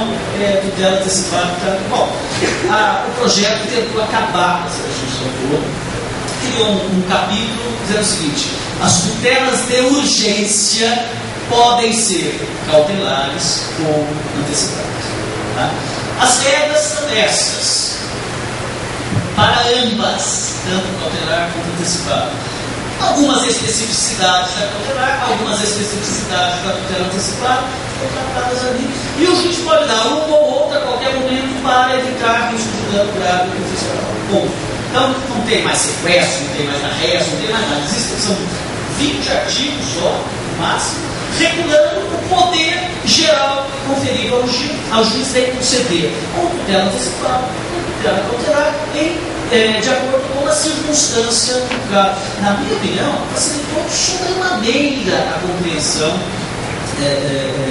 desse mecanismo chamado tutela de urgência. Mas, segundo a ordem, é muito poder para o juiz, ele não pode ser dotado desse poder de verificar quando cabe um, quando cabe outro e tal. Bom, houve uma preocupação do projeto muito grande com relação a essa opção. não tanto minha, eu até concordo com isso, mas principalmente o presidente da comissão, que é o nosso diretor, se pegou muito nisso, que foi desvalorizar os precedentes. Então, nós temos vários dispositivos aqui, eu cito a vocês, 865, parágrafo 2º, o 847, o 543, que é aquele incidente de demandas repetitivas, é mais ou menos um recurso repetitivo que hoje existe no STJ, transferido para o juiz de primeiro grau. O juiz de primeiro grau pode, verificando a existência de uma tese jurídica repetida, sabendo disso, ele pode provocar um incidente de demanda repetitiva. Quer o tribunal suspende todos os processos, julga a tese e a tese será aplicada a todos os processos. Então há uma tentativa de valorizar o precedente como meio para tentar reduzir o volume do processo. Então nós temos vários dispositivos aqui, né? A rejeição liminar da demanda. Hoje o 285A, não sei se vocês estão familiarizados, o 285A é aquele dispositivo segundo o qual o juiz pode indeferir a inicial com julgamento direto, toda vez que a tese jurídica e tal. O 285A hoje é muito confuso, né? Como, aliás, o processualista adora. Por quê? Porque o 285A diz: o juiz pode rejeitar a inicial e reproduzir a sentença se já tiver julgado outros casos. Né? Aí, primeira discussão: outros casos significa que ele tem que ter julgado pelo menos dois iguais, não pode um. Né? Fala em outros casos. Né? Aí, segunda pergunta: numa vara onde há dois juízes, um pode usar os outros casos do outro, ou ele tem que ter os casos seus e outro os casos do outro? Então, acabamos de levar outros casos. A ideia é: o juiz pode deferir liminarmente a inicial toda vez que a tese do autor violar ou afrontar jurisprudência, simulada, dominante e tal, ou toda vez que o juiz entender manifestamente improcedente, desde que o entendimento dele, o juiz não viole jurisprudência dominante, simulada e tal. Então, o juiz ficou, no meu modo de ver, ampliou-se de um lado e foi restringido-se de outro para adequar a essa ideia de valorização dos precedentes. Né? Certamente a ordem vai dizer que é inconstitucional, como diz que é inconstitucional o artigo 285A hoje do Código, né? Acompanhado de eminentes processualistas. Por que é inconstitucional? Porque viola o contraditório. De quem? O réu. O réu não foi ouvido. Eu falei: meu filho, o réu recebeu um presente. Ele disse: olha, a demanda do autor proposta contra você foi julgada improcedente. Você ganhou, você não precisou contratar advogado. Isso é inconstitucional, porque não precisou contratar advogado. Né? Então, vou dizer que é inconstitucional, o correio do advogado. Eu queria ser esse réu. Melhor do mundo, que o juiz fala: olha, o autor quer algo de você e ele não tem direito. Estou dizendo para você que ele não tem direito. Para que eu quero contraditório? O contraditório tem que servir para nada. Para mim, ele não ia servir para nada. Vou convencer o juiz de algo que ele já está convencido. Eu até disse o seguinte: se eu fosse o relator dessa DIN, que é o que eu uso, eu rejeitaria liminarmente com base no 285A. É manifestamente improcedente essa ação. Então, uma outra coisa: tentar estabeleceram-se honorários recursais. Quem quer que segundo grau vai ter que correr um certo risco. E o risco é: se perder, o tribunal pode aumentar o valor dos honorários acima do limite estabelecido para o juiz. Quer dizer, honorários pelo fato de ter recorrido e perdido. Também é uma ideia. Tá? Acabou com a possibilidade jurídica do pedido, que é uma discussão entre os processuais: é mérito, não é mérito e tal. Vamos fazer o seguinte, né? Antes que ela acabe conosco, vamos acabar com ela. Acabou com a possibilidade jurídica. Aliás, o próprio Liebman, que criou essa ideia, antes de morrer, acabou com ela na Itália. Né? E por que ele acabou com ela na Itália? Porque na Itália o exemplo que ele tinha de pedir juridicamente impossível era o divórcio. Quando a Itália aprovou o divórcio, ele falou: não tem mais exemplo para dar, então eu vou acabar com a possibilidade jurídica como condição da ação. Né? E no Brasil ela só sobrevive porque o jogo ainda é proibido. Porque o dia que aprovar o jogo no Brasil, nenhum professor de processo vai ter outro exemplo de possibilidade jurídica. Qual é o exemplo que todo mundo aprende na faculdade? Dívida de jogo. Né? Porque dívida de jogo é proibida. Se liberar o jogo, acaba. Então, antes disso, nós resolvemos acabar com essa discussão, né? E acabar também com a discussão: a condição da ação é mérito ou não é mérito? É outra coisa que a gente adora discutir lá. É mérito, os gaúchos que é mérito, os paulistas que não é mérito, os que estão no meio não dizem nada. Então, olha, condição da ação, extingue o processo sem julgamento de mérito. Mas se tiver, para poder voltar, tem que corrigir. Tem que corrigir a carência da ação. Né? Aí, na verdade, estão dizendo que as coisas julgadas, julgar a condição da ação. Mas também nós falamos que foi julgado para evitar a discussão. Tem que corrigir o erro. Se voltar sem corrigir o erro, o juiz simplesmente interfere, porque já existe uma decisão. Bom, olha, como eu costumo dizer, haveria outras coisas aqui a discutir com vocês sobre. Aliás, é uma frase que eu uso toda vez que eu termino uma exposição. Sabe? Haveria muito mais coisa a dizer, porque isso valoriza o expositor. Ela sabe que uma hora e meia que está falando, ainda tem mais coisa para falar. Normalmente não tem. Normalmente você já fez o possível para colocar aquele tempo lá, mas dá uma valorizada na exposição. Então, teria alguns outros aspectos aqui para discutir, mas realmente o tempo. Eu agradeço mais uma vez o convite, estou uma satisfação muito grande estar aqui.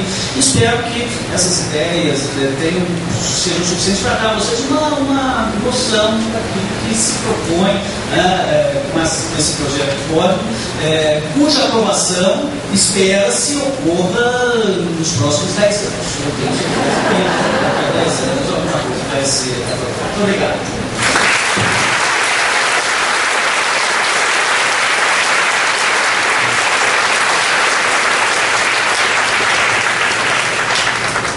Que foi realmente um prazer tê-lo aqui no Fórum de Mendes.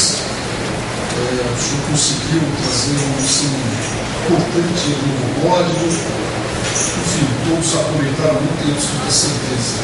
Dando sequência à nossa programação, perguntas tanto aqui do presencial, como também da sala 1729, a Soledade está à disposição para respondê-las.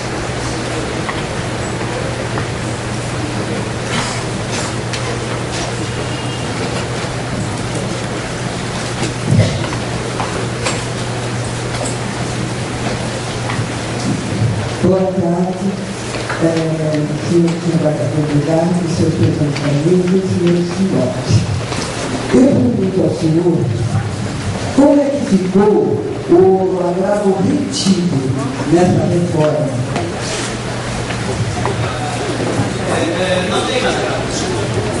Porque ou a decisão é passiva de agravo de instrumento, que deve ser reexaminada imediatamente, ou aquelas que não são passíveis de agravo de instrumento são irrecorríveis. Não tem mais agravo retido. E aquilo que foi decidido pelo juiz não é suscetível de preclusão. Então isso acontece no juizado do Tribunal. Bom, aí o código nós não regulamos nada de legislação extravagante. O juizado não mexeu no juizado, não mexeu no código do consumidor. As regras do juizado permanecerão tal como existem hoje. Certo, muito obrigado.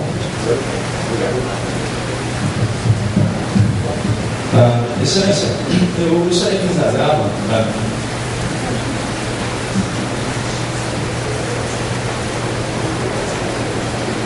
Pois não.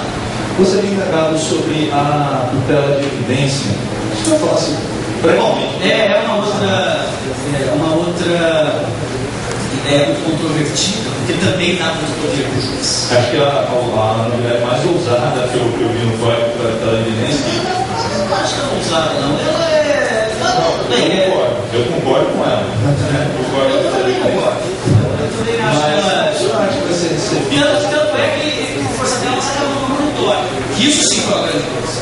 acabar com essa bobagem por enquanto. Só acabou a tutela, chamada tutela do direito evidente, ela substitui com muita vantagem a ideia que é mais ou menos o seguinte: a concessão de uma liminar depende, como regra geral, de dois requisitos. O direito ser verossímil, aquela chamada fundo e o perigo de dano. Não se concede tutela liminar, antecipada, cautelar, como regra, sem o perigo de dano. Perigo imóvel. Perigo que demora, o processo pode gerar. A ideia da tutela de evidência, ela é uma generalização do que hoje nós temos no artigo 928 do Código, que é a liminar processual. Pensem comigo, o que é necessário para que alguém, numa chamada ação de força nova, obtenha a liminar de reintegração na posse do imóvel? O que é necessário? Basta que ele demonstre ser provas razoáveis, ser possuidor e ter sido esmulhado. O que é isso? Isso é verossimilhança. E o perigo de dano? A lei não fala. Por quê? Porque a liminar processuária está fundada tão somente no alto grau de verossimilhança do direito afirmado. O legislador processual concedeu uma proteção especial à posse, dizendo o seguinte: na posse, a tutela urgente não precisa ter urgência. Ou seja, a tutela liminar prescinde da urgência, basta o fumus bonius. Está claro isso? O que nós fizemos? Isso é uma ideia antiga do Adual, do Fux. O juiz tem esse poder em caráter genérico.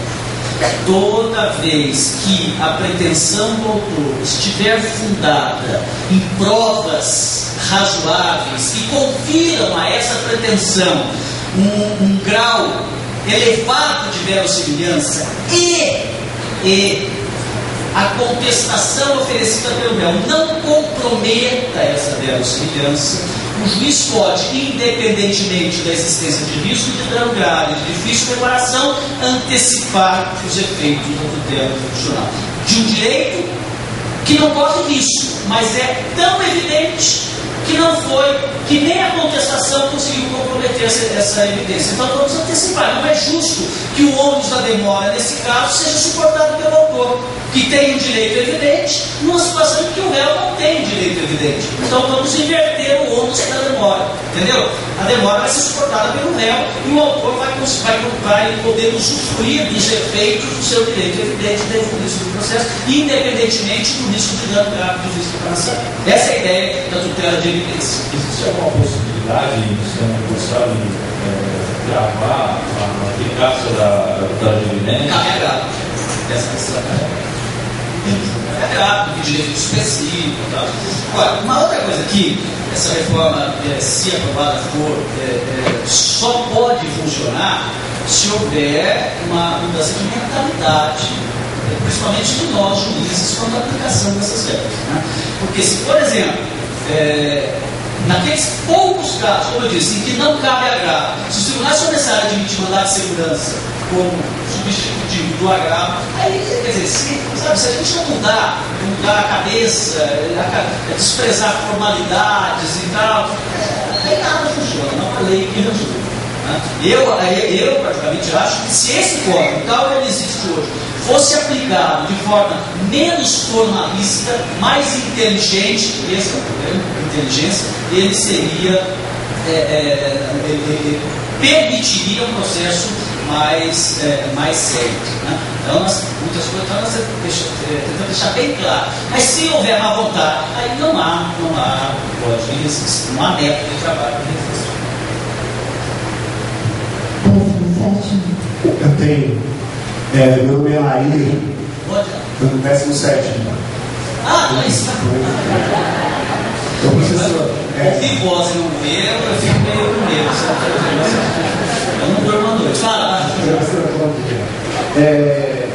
No caso do princípio da cooperação que o juiz faz a requisição das provas, Esse caso não pode gerar um problema que a inércia se tornar do advogado, e aí se o juiz, no caso do princípio da cooperação, que o juiz, cooperação da produção da prova. Da produção das provas. Porque o juiz vai requerer de ofício, requisitar de ofício a produção das provas. Nesse caso, não pode ocorrer uma inércia invertida do advogado não produzir provas para que fique a cargo do judiciário essa produção? Ou o juiz pode definir ficar em procedimento de processo? O juiz determina a produção da prova? Isso. O juiz determina a produção das provas, ocorre uma inércia invertida. O advogado que inerte vai ser beneficiado. Eu não estou meio chato, né? Com a produção da prova realizada pelo juiz, o advogado não precisa requerer provas. Pode falar. Mas isso é um problema que, evidentemente, me parece pelo menos, nenhum advogado vai falar: eu não vou requerer prova, vou deixar que o juiz determine. Ninguém vai fazer isso. Né? Agora, se fizer, é porque é inédito. E se for inédito, mas tiver razão, aí é uma visão minha, o juiz pode suprir essa inércia. Ele não está favorecendo indevidamente ninguém, ele está simplesmente restabelecendo a igualdade, o equilíbrio entre as partes do processo. Porque nós precisamos, eu pelo menos acho que nós precisamos entender o seguinte: o processo não deve servir como meio para que quem não tenha razão perca. O processo deve ser um meio para proporcionar vitória a quem tem razão. E se, por alguma circunstância, as partes não estão bem equilibradas, até por problema, por deficiência técnica, eu, juiz, não posso permitir que o jogo seja ganho por quem não merece ganhar o jogo apenas porque não sabe jogar direito. Não sei se está claro o que eu estou falando. Eu estou apenas tentando restabelecer o equilíbrio. Agora, essa é uma visão, isso é uma questão de opção filosófica quanto à atividade jurídica. Há quem seja radicalmente contra a minha posição. Há 20 e tantos anos eu escrevi um livro chamado Os Poderes Instrutórios do Juiz, que, segundo o qual me parece, o Código Amparo, artigo 130, o juiz tem poder para determinar a prova, e eu faço isso a todo momento. Lá no tribunal, eu determino a produção de prova. Quando eu não posso produzir, eu converto em diligência para produzir prova. Tanto é verdade que eu não me lembro, né? E não é problema de memória, embora esse problema já exista, né? Aquele alemão vai chegando perto da gente, vai comprometendo. Eu não me recordo de ter, nos últimos 5 anos, anulado uma sentença por cerceamento de defesa. Porque toda vez que alguém alega cerceamento de defesa, eu tenho duas opções: ou eu rejeito, porque não houve, ou eu mando produzir a prova para que o cerceamento seja resolvido. Né? Aliás, uma vez eu falei isso numa exposição para juízes, e um desembargador do meu lado falou assim: não, eu discordo da sua posição porque eu acho que eu tenho que prestigiar o juiz. Então, quando alega o cerceamento de defesa, eu acho que eu anulo para dar ao juiz a oportunidade de produzir a prova e proferir uma outra sentença. Ele só não foi vaiado por falta de coragem do juiz, evidentemente. Né? Mas quem quer, se você julgou, acha que não precisa prova, eu acho que precisa, eu é que tenho de arcar com isso, eu é que mando. Aliás, eu coloquei, isso foi que eu coloquei também, meio escondido no projeto, uma regra desse sentido. Se o relator achar que houve, que a sentença é viciada por cerceamento de defesa, ele deve converter o julgamento de defesa e mandar produzir a prova. Não vai encher a paciência do juiz de novo para que o juiz profira outra sentença. Não, o juiz já proferiu, já encerrou, né, a sua função. Então, mas também o juiz tem que ter, para evitar isso, eu converto, sabe? E às vezes não dá para produzir prova no tribunal. Aí eu converto em diligência e falo: ouça testemunho. Uma vez o juiz, uma juíza, mulher, Ela respondeu para mim, esse juiz já encerrou a sua função jurisdicional, não tem mais nada o que fazer. Eu falei, bom, então eu vou anular a sua sentença, aí você vai ter que fazer. Então, só estou pedindo para você ouvir uma testemunha. Você não quer ouvir? Eu vou anular a sentença. Aí, 2 vezes depois, voltou a testemunha lá, depoimento, certinho, para pegar o recurso, né? Chato também, né? Vou tentando facilitar a sua vida. Então, eu acho que esse poder de que nós dispomos de produzir prova é para que possamos julgar com convicção, que é, para mim, juiz, a coisa mais frustrante é quando eu chego ao final do processo e digo, eu não sei quem tem razão, eu estou em dúvida. E aí eu tenho que fazer o seguinte, eu não posso dizer, não julgo. Não limite. Eu gostaria muito de falar, não julgo. É que se pudesse fazer isso, ninguém julgaria mais nada, porque todo mundo ficaria em dúvida no final do processo. Né? Então, eu tenho que julgar segundo as regras de distribuição do uso da prova. Quem tira de provar o quê, então não provou, eu vou julgar contra ou a favor daquilo. É horrível ter que julgar segundo o artigo 331 para quem tem, está imbuído da verdadeira função profissional. Então, eu acho que não compromete nada, e se for para suprir uma possível ineficiência técnica, eu acho que o juiz deve fazer isso, tem que para isso, nos limites compatível lá com o volume, o excesso de trabalho que nós temos, que não é ignorado. Pode ser. Obrigado. Como é esperado, pode um processo de mediação diante dos vários interesses de sociedade, advogados, juízes, dos próprios vereadores capacitados das diversas áreas. Bom, é aquilo que, como se espera? Espera-se que, com conciliação, com arbitragem, a mediação possa aliviar um pouco o volume de processo. Para isso, até há uma proposta, já foi aceita lá, de não exigir dos mediadores e conciliadores, que é um dispositivo do código que leva a esse projeto, exigir deles inscrição na ordem. Ou seja, só advogado, que foi uma exigência, evidentemente, de quem? Na ordem, né? Tem que ser advogado.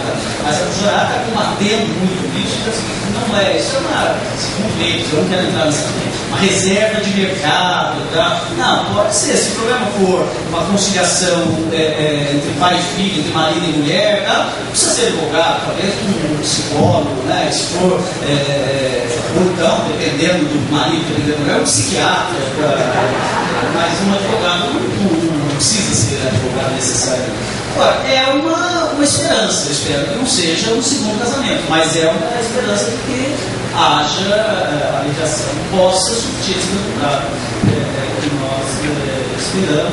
Não obstante essa diversidade, muitas vezes essa oposição entre os interesses envolvidos.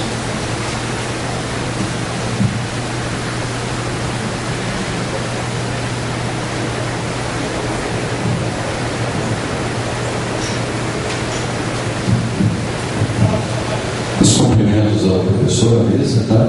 Professor, falando aí de inépcia, de juizados especiais, de raridades, pérolas, né, monitora, etc., eu queria levar ao conhecimento do senhor que, pelo menos, tanto na Vergueiro quanto em Santo Amaro, nos juizados que eu trabalhei, o que a gente recebe de monitora, talvez por isso que aí na justiça comum esteja faltando, viu?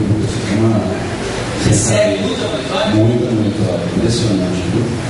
Mas ótimo. Eu só acho o seguinte, do ponto de vista prático, eu acho que não faz diferença. Né? Essa monitora, se fosse uma ação condenatória, eu acho que estaria no frigir dos ovos, daria no resultado prático. Né? A monitora, a experiência que eu tenho de monitora, só serve para discutir. É prova suficiente ou não é prova suficiente para ser monitora? Os embargos são uma nova ação ou é uma contestação? Tem uma série de probleminhas processuais que a monitora acaba gerando. Agora, se lá tem dado resultado prático, acho um motor até gostaria de maiores elementos para comparar com continuar dizendo isso, eu já estou dizendo há muito tempo, posso estar uma ideia falsa a respeito da monitória. Não é isso que eu estou dizendo, você está fazendo uma brincadeira. Professor, mas brincadeiras à parte, queria pedir para o senhor uma crítica em relação no âmbito dessa tecnocracia do direito, quem, ou melhor, para onde decide tanto os advogados quanto os magistrados chamam a supremacia do processo, digamos assim. E o senhor poderia dizer quem chama mais? Quem? Entre esse âmbito técnico do processo, em relação aí ao projeto de lei, quem está indicando mais para si? Qual é a categoria? Isso, e eu diria, e para onde decide tanto os advogados quanto os magistrados estão? Eu acho que ele está se movimentando mais, quem está fazendo mais escarcel são os advogados. O Poder Judiciário tem. A única preocupação do Poder Judiciário, dos jogos de classe, a maior, pelo menos, que eu tenho sentido, é um dispositivo do projeto que impõe sanção ao juiz, quando age um dolo, não sei o quê, que é uma mera reprodução do que já existe hoje no Código de Processo Civil. Portanto, me parece um temor infundado. Não se inovou nada em relação ao Código de Processo Civil. Né? Agora, a classe dos advogados, a classe dos advogados públicos, problema de honorários advocatícios, né? Eles querem uma redução dos honorários em razão do valor de determinadas demandas envolvendo o poder público. Tá? Usa a classe dos juízes, eu não senti assim nenhuma grande objeção, tá? Em termos genéricos ao projeto.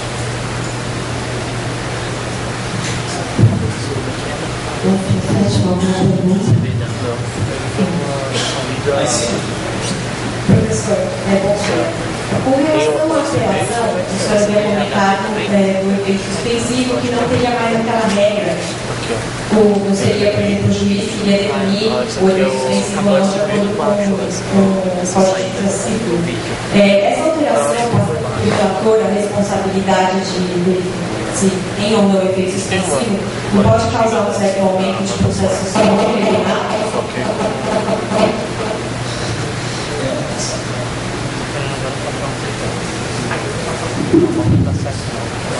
Bom, na verdade, o relator não faz a admissibilidade hoje.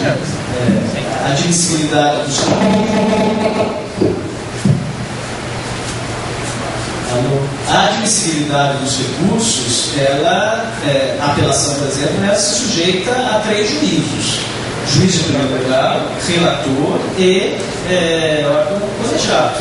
O que o projeto propõe é que seja eliminado um juízo. O juízo de admissibilidade é feito pelo juiz em primeiro grau. O relator continua tal como existe. Aliás, o relator hoje tem poder de julgar monocraticamente até mérito dos recursos, né, nas hipóteses do artigo 557 do Código. Que eu, particularmente, não faço. Professor, mas então, em relação ao pedido de efeito suspensivo, mas também já existe hoje. Né? Os agravos, todos eles podem ser interpostos com efeito suspensivo. O que vai acontecer é a interposição da apelação com pedido de efeito suspensivo nas hipóteses que ela não tem. Claro, esse plus aí o relator vai ter que suportar, examinar também o pedido de efeito suspensivo em apelação. Tá? Professor, adiantado da hora, uma coisa breve. Se fala muito em efeito progressivo de formação da coisa julgada durante o curso do processo. E a segurança do processo está justamente nessa formação da coisa julgada. Ela vai ser produzida no curso do processo ou somente ao final né, mobilizar o uso dos recursos? Olha, você quer a minha opinião ou quer... Na minha opinião, ela deveria se produzir no curso do processo, formação progressiva. Se admitir sentença parcial, sentença de mérito parcial, tá? Proferiu sentença, 15 dias de recurso, 10 dias de trânsito e julgado, na minha opinião. Agora, essa é uma das últimas súmulas do STJ destrói essa ideia. Né? A história dessa súmula é um pouco complicada, a origem dela está fundada apenas no problema da rescisória, na hipótese em que o recurso de apelação não foi conhecido, você está recorrendo da inadmissibilidade da apelação e o prazo da rescisória está correndo, e quando, depois de 2 anos, a apelação é considerada inadmissível. Aí é que o prazo da rescisória esgotou. Então, mas na maneira como a súmula está formulada, a ideia é a seguinte: se houver sentenças parciais, né, a coisa julgada só se formará quando houver a última sentença, né, a última julgamento de mérito. Então, eu dei uma sentença parcial 2 anos atrás, o prazo da rescisória não se iniciou, a coisa julgada não se formou. Né? E, portanto, o prazo da rescisória o termo inicial não ocorreu ainda, o que gera insegurança, na minha opinião. Mas o que eles querem é evitar. Bom, então sentença parcial vai recorrer, então você pode deixar tudo e formar a coisa julgada para 2, 3, 4 anos depois. Eu sou contra isso, mas é o que vem predominando, salvo engano meu, no Superior Tribunal de Justiça. Certo? O senhor novamente aí, só para complementar a questão anterior da nossa colega, quanto ao efeito suspensivo na apelação, se não for analisado nos 5 dias, cabe algum recurso, algum procedimento que o advogado deve tomar? Contra o relator? Isso. O advogado certamente vai atormentar esse relator a tal ponto que ele vai ter que examinar o pedido de efeito suspensivo em 5 dias. Né? Onde distribuir, com certeza o advogado já vai estar lá esperando o recurso chegar no gabinete de advogado ou no Ipiranga, né? Para pedir o efeito específico em 5 dias, para que ele examine aqueles 5 dias, para evitar que logo em seguida a sentença possa produzir efeito. Eu acho que esse problema a tendência que esse volume, esse acerto que nós temos aqui, seja paulatinamente reduzido. Eu acho que há uma esperança que isso ocorra. Muitos dos desembargadores já estão com praticamente zerado, sem processo nenhum. Eu tenho 40 processos no meu gabinete, 0 no Ipiranga. Mas eu acho que a tendência é que isso ocorra. Né?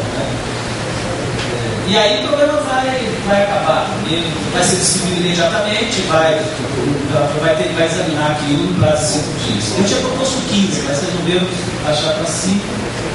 E o que a parte pode fazer é ficar em cima do relator para ele despachar em 5 dias. Aí é um problema que tem que ser resolvido o advogado e o relator. Professor, bom dia. Então, assim, só as apelações do pedido de efeito suspensivo que vão ser analisadas em 5 dias pelo relator, ou todas as apelações? Porque pelo que eu entendi... Não, se não tiver pedido de efeito suspensivo, aí não tem prazo, não há o prazo. Vai direto para ser como é hoje, por exemplo? Aí vai direto, vai. Porque aí, se você interpreta a apelação sem pedido de efeito suspensivo, significa dizer o seguinte: você concorda com a eficácia imediata da sentença. Então não tem problema. Entendeu? A sentença vai produzir efeito imediatamente. Porque pelo que eu tinha entendido, os juízes de primeiro grau deixam de fazer a admissibilidade, tudo bem, mas aí a admissibilidade será feita sem pressa, à medida em que não há quem apelou não tem a intenção de evitar a eficácia imediata da sentença, tanto que não pediu efeito suspensivo. Deu para entender? Agora sim, eu tinha entendido que todo o recurso é direto para os gabinetes, né? Não, que a parte apelante tenha interesse na obtenção do efeito suspensivo. Se ela não tivesse interesse, tem. Entendi. É que vários recursos têm. Eu sou assistente jurídico no desembargador de uma torneio público. Então, quase todas essas apelações, né, tem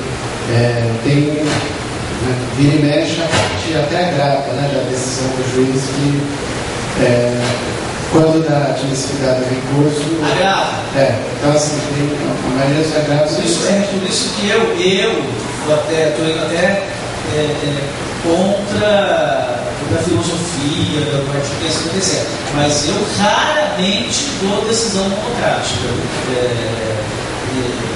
Os termos do artigo negar seguimento ao recurso, dar movimento ao recurso, raramente eu faço isso porque na experiência do meu gabinete, se eu fizer isso, tem um agravo regimental como eu necessidade. Então eu prefiro fazer uma vez só do que fazer, depois veio o agravo e eu reproduzir a decisão anterior. Para mim, o meu gabinete tem sido mais trabalhoso assim. Então eu abandonei um pouco a ideia de gestão burocrática. O nosso tem sido diametralmente oposto, né? Talvez que sejam matérias de ordem pública, né? Matérias de direito. Mas e o número de recursos que congresso desse mas não tem sido tão alto. Não? O problema são teses, né? E para ser já reiterado, então, mais então, quando eu fui juiz do desembargador do público durante uns 3 ou 4 anos. E quando eu saí de lá e voltei para o privado, o pessoal do meu quase me matou. Porque depois de 3 anos de direito público, todas as teses já prontinhas, tudo certinho, é só apertar os 3 botões do computador que já saía os votos, tudo em ordem, tudo reproduzido. Aí eu vou para o direito privado, analisar contrato bancário, coisa mais chata, todo mundo ia analisar contrato bancário. Né? Ainda bem que eu não faço, eu sou assessor de contrato.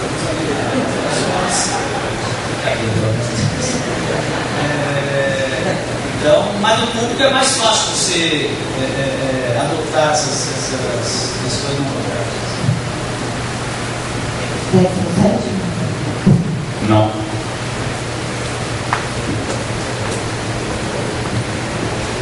Gostaria mais uma vez de agradecer a presença do desembargador José Roberto dos Santos Vedac. Realmente foi muito proveitosa a participação do desembargador aqui.